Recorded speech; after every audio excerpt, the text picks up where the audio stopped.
Summer, the time of the year when students around the country are off for a few months. Break until the start of the fall semester. A time when the balance of school and life flip in your favor. And now it's finally time to relax. No, it's actually time to do all those things that you've been saying you were going to do since like the beginning of the year, and now that you actually have time, you're actually going to do it, right? Right? You know, like getting in shape, writing that book you've been hiding away, or even taking the time to read any books at all. Or maybe even going to space on your own personal spaceflight company. You know, the summer project. The thing every summer that you've been waiting to get around to. Well, I'm Sho, and this series will capture my attempts at accomplishing my summer projects. From simple projects like building a model to something I've never done before, like making a documentary. This series isn't about results. It's about the process and what we learn in the face of failure and success. Summer projects are meant to be fun, relaxing, insightful, and something we look forward to, and I intend to take the same approach. Join me, Sho, for my series, The Summer Project.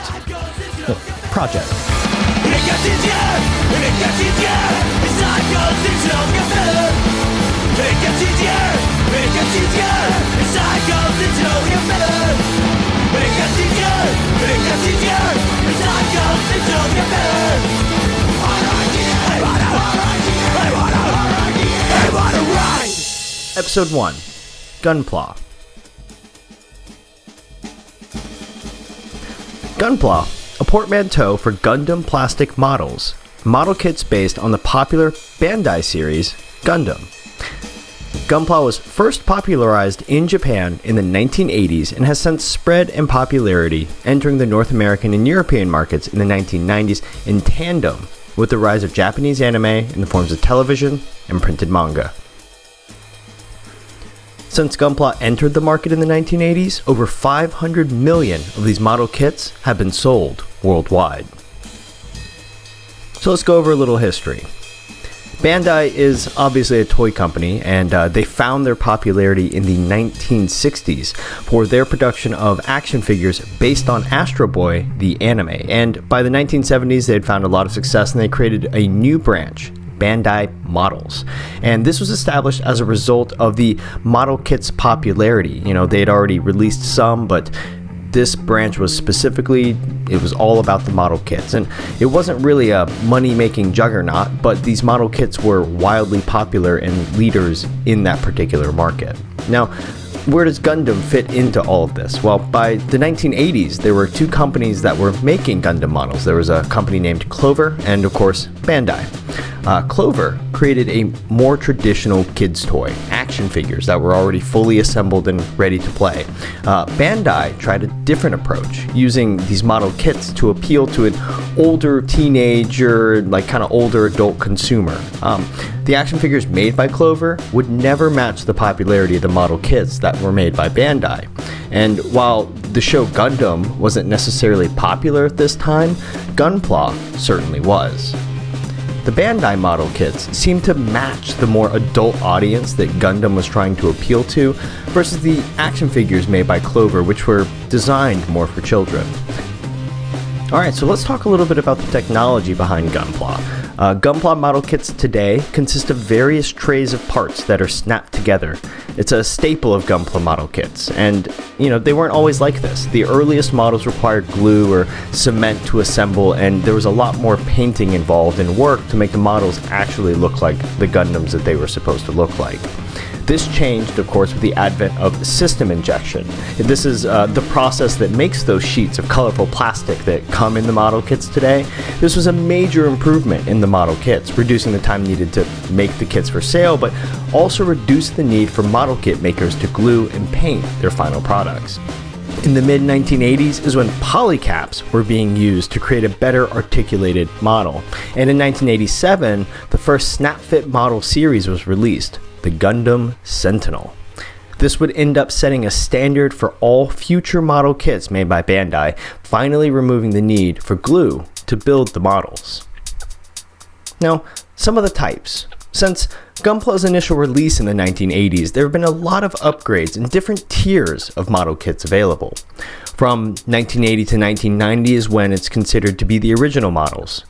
From there was a graded system that was established to distinguish the quality and level of detail that you could find within each kit. So from 1990 to 1995, we had what was called HG, or high grade model kits.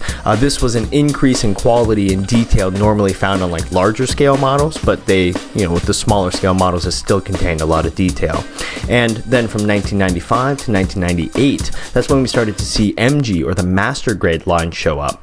This was again another increase in the quality and the detail provided. From 1998 on, they introduced a series of budget models like first grade, FG, NG or non-graded, entry grade or advanced grade, and real grade. Each set is designed to be a budget model, but it offers elements to fit a model maker's need.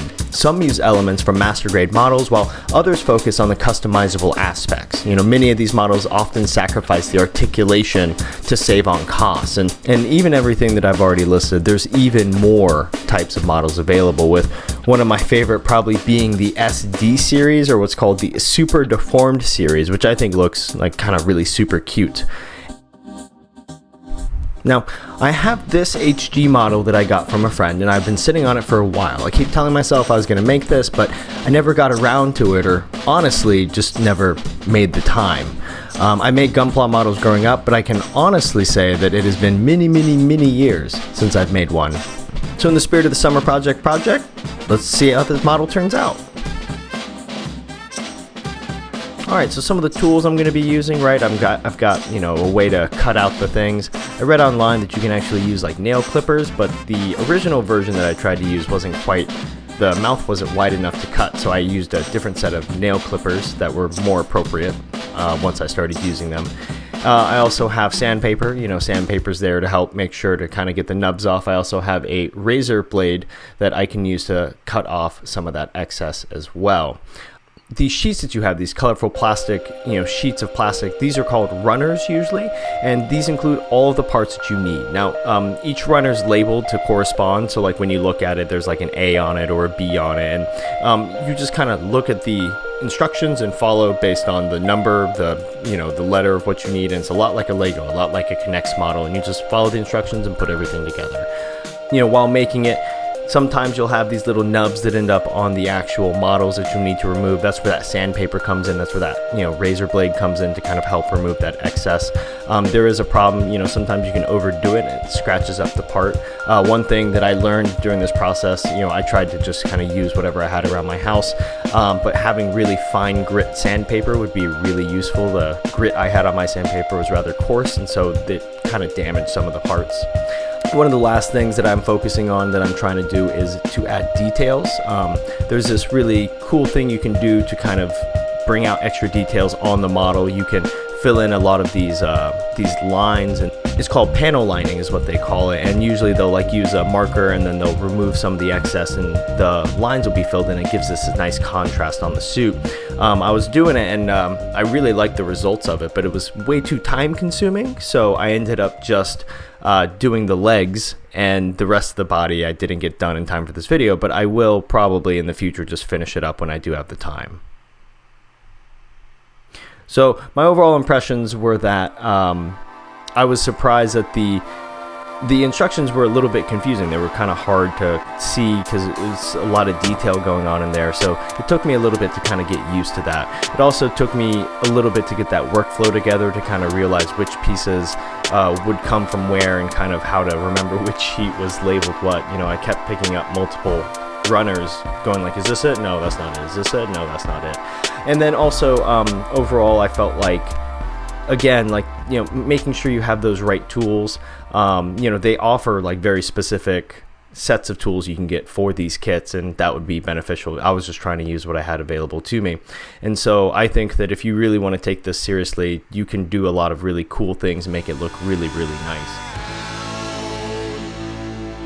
So there we have it. Episode 1 of the Summer Project is built, and I hope you learned a little bit about Gunpla and you feel excited to build or create something of your own. I will be back next week to bring you episode 2 of the Summer Project, where I'll be stepping back into the world of audio and working with Logan from the Normas on this next episode. Thanks so much for your time, and thanks for watching this video. I've been Sho. You can find me on my Instagram page at Pack Media Network, where I post about other projects I work on, including my audio work. Let me know in the comments what your summer project or projects are and what you're doing to get them done. Do you have plans to build a model or maybe make your own Gunpla? So thanks again, take care, and I'll see you next time.